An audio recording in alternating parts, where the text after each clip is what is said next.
Bible చదివే విధానాల్లో character study అనేది కూడా ఉంటుందని చాలాసార్లు మనం వింటున్నాం. ఒక వ్యక్తిని తీసుకుని ఆ వ్యక్తి జీవితంలో జరిగిన సంఘటనలు, ఆ వ్యక్తి జీవితంలో జరిగిన సంఘటనల నుంచి ఈరోజు మనం నేర్చుకునే పాఠాలు ఏంటి అనేది కూడా గమనించవచ్చు.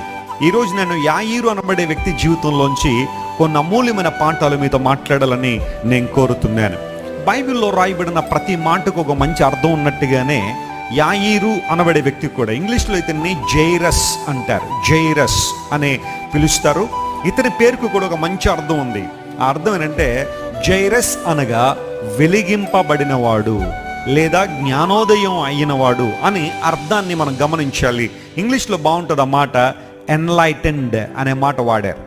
జైరస్ అనే మాటకు ఎన్లైటెండ్ అనగా జ్ఞానోదయం అయ్యిందట, వెలిగింపబడ్డాడు, ఆత్మలో వెలిగించబడ్డాడనే అర్థాలు ఇతని పేరుకు మనం చూస్తూ ఉంటాం.